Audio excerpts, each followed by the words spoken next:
not sure how it happened, but Calvin and I kept talking as I head to my dressing room to pack up, and since he's in the middle of his story, he follows me right in. So the label decided that since we're park, we should do parkour for a music video. I shake my head. The label can be truly ridiculous. What happened? I'm listening as I say as I step into the washroom in the corner. I grab my Invisaligns out of their case and give them a rinse before popping them in, then stuff everything into my backpack. Calvin's half sitting on the armrest of a beige pleather couch.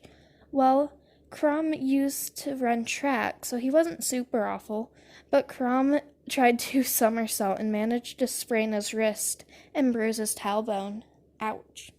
Yeah, the label freaked out about it, so then they tried to make it into super choreographed dance video. Oh yeah, you got any sweet moves? No way, I don't dance. And we didn't want to be like all other bands, you know? I shake my head. I mean, me and the guys do lots of choreo for our videos and for our shows. It's hard work, but it's a lot of fun. Just, you know what they say, people only dance if they can't actually sing. Wow, I must pull a face because Calvin holds up his hands. Sorry, I didn't mean it that way. You guys were cool. You guys can do it all.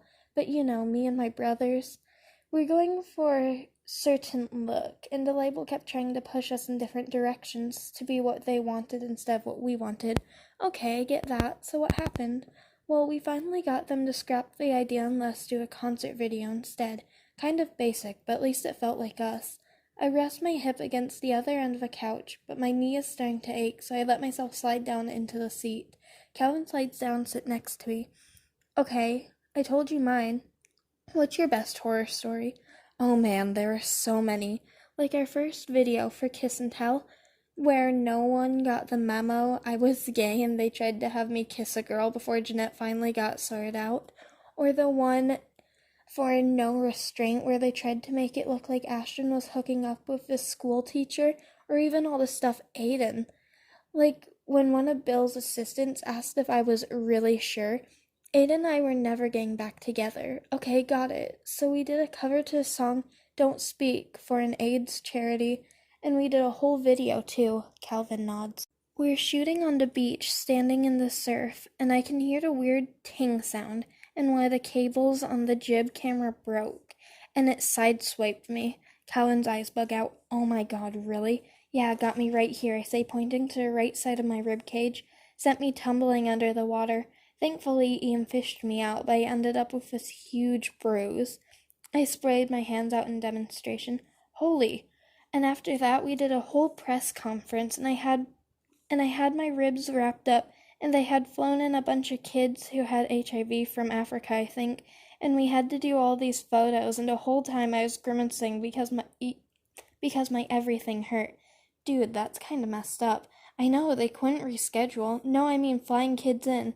Couldn't they have just spent the money on more research or something? Oh, yeah. He's right. But you know how the label is. They like good press. I clear my throat. Besides, we raised over $1 million, and me and the guys did a matching thing. That's cool, Calvin says. What did you do after, though, like, with your ribs? Thankfully, they were just bruised. We were mostly in the studio at that point, so I got to let them rest. Healed up fine. I pull my shirt up to show him. Ah, he acts like I've blinded him. Come on, I'm not that pasty. He laughs. Nah, you're fine. I let my shirt fall and shift a little. The pleather couch cushions have slowly sunk, and my knees rest lightly against his. But it's weird. It feels warm, but in a comfortable way, not a sexy way. I smile. What? He asked. Nothing. It's just nice talking to another gay guy for a change. Dude, you just talked to a whole line of queer kids. It's not the same. That's like, it's not work. It's awesome. But it's kind of exhausting, too. Hearing all of their stories and stuff, it can be really heavy sometimes. I shake my head. I mean, they're our age, that's... Calvin nods. Anyway, that's not really a conversation. Not like this. Us just talking. I feel that. Yeah. He studies my mouth for a second, which I only noticed because I might be studying his eyes. They're dark brown, but the lighting in here highlights the flecks of amber in them. What, I ask? Are you wearing Invisaligns? I close my mouth. Hey, it's cool. I had braces too. Mine had this thing in the roof of my mouth, and I had this key I had to crank every so often to expand my palate. It was awful. It sounds truly heinous, but it paid off because Calvin's smile is luminous. I really should stop looking at his mouth. I can't tell if he's leaning in towards me or I'm leaning in towards him, and I honestly couldn't say what I want to happen because he's really attractive. But also, it just feels so nice to talk to someone like me. Ever since I got pulled out of school, I don't really have gay friends to talk to. Calvin's lips part, and I can't tell if he's going to say something or I go in for a kiss. But a knock on my door startles me. Hunter, you in there? Nazar's low voice asks. Nazar is our security lead. He is like an escort driver, sort of bodyguard when we need it. I clear my throat. Yeah, sorry. I glance at the clock on the wall. I was supposed to be outside 10 minutes ago. I got distracted. I'm ready. I turn back to Calvin. Sorry, my car. Calvin stands. It's cool. My brothers are probably wondering where I am. He offers me his hand and I take it. It's warm and calloused, except for the meat of his palm, which is surprisingly smooth. He pulls me up. Thanks, he grins. Anytime. I open the door and Near's black eyes immediately shift to Calvin behind me. Sorry, I say again. We're talking, lost track of time. I hoist my backpack over my shoulder and grab my guitar case. All set. Calvin follows us out to the loading dock. Well, he says. Yeah, it feels weird just saying bye. Not like this was a date or anything, but still. Maybe it's just I'm tired, but I step close and give Calvin an awkward one-armed hug and a quick peck on the cheek. It's totally platonic, but I'm not as careful as I should be, and my guitar case smacks him in the face. Sorry, he just laughs and rubs the spot I kissed and hit with his fingers. All good. See you, Hunter. Yeah, see you. I watch him head towards an idling SUV, then turn back to find Neezer studying me.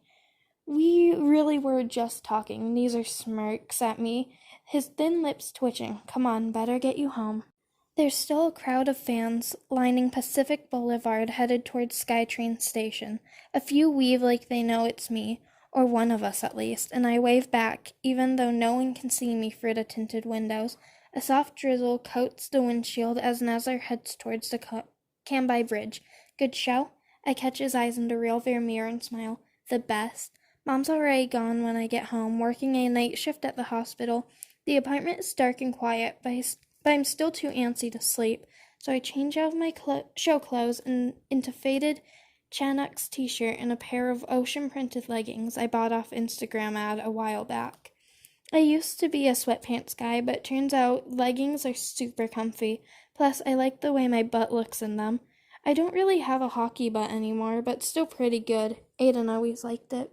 There's a text from him. I must have missed it while I was in the car. Show okay? I sigh and ignore it. I'm not in the mood to deal with him tonight. Instead, I post a couple backstage photos from tonight, along with a thanks for everyone coming to the concert, and a link for people to donate to the shelters we're supporting. I plug my phone into charge, brush my teeth, moisturize, then curl up in bed with my notebook. The label's been on us start recording our third album, but Come Say Hello only came out a couple months ago, and we've barely had time to breathe since. With rehearsals and the documentary, plus there's a tour, it's not that bad working on the road when we've got the bus, but once we're abroad and flying all around the world, it'll be a lot more hectic, and we have to make one of our best yet. Everyone knows a band's third album is what makes or breaks them. Owen's already put together 3 demos that he wants me to write lyrics for. They're really good, a perfect evolution of our sound, but every time I pick up my notebook, my mind goes blank. I try free writing some poetry, but it ends up getting really dark really quick, my thoughts bouncing between Aiden and a new album, and then I think about the sheltered kids and how happy they all were despite what they've been through. And here I am, whining about writer's block and a breakup. I try really hard not to cry in front of them, but I want to be there. They're my age, and they've been kicked out of their homes. And here I am, safe and secure, whining about writer's block. The knot of guilt spreads its coils through my stomach, but that just makes me feel angry at myself because that's a useless feeling. I just wish I knew how to make things better. Sometimes that would make a difference. Dang it, I wipe my eyes, grab my phone to check the time. It's filled with notifications already, comments and questions, and likes on my posts about the concert, but there's a notification too, from Calvin. I follow him back, send him a message. I type out a couple different ones, but they all sound either way too formal or way too sappy, so I finally just send a waving emoji at him. Totally cool and neutral. I'm still too antsy to sleep, so I slide my leggings down and jack off, which always makes me sleepy. I imagine all the things me and Aiden used to do. Even when everything else was bad, the sex was good.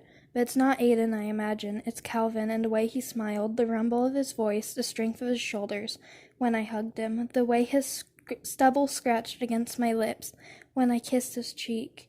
I ran to the washroom, clean off, and find a cool spot on my pillow and finally fall asleep. Aiden Nightingale turned off Instagram comments at the end of Hayden. It's been less than 24 hours since Hunter Drake and Aiden Nightingale announced their breakup, and while most fans have been united in their mourning, some have settled in the anger stage of grief. While no reason has been given for the split, a small but vocal statement of fans have decided that Nightingale was at fault, flooding him with messages accusing him of breaking Hunter's heart, calling him a loser and an embarrassment. Nightingale and Drake are no strangers to online harassment. The pair have been faced with homophobic abuse separately as a couple, but this time the intrusive has been taken on much more personal note. "You were never good enough for him," one angry comment since deleted read. "Hunter deserves better," another commenter wrote. "I'll never forgive you," wrote a third. One user, since banned for terms of service violation, even suggested Nightingale should kill himself. Nightingale has since turned off comments on his posts. In his last post before locking down, he stated that people don't know the whole story. Drake, who unfollowed Nightingale in the wake of the split, has remained mum, except for a request for fans to give them both space.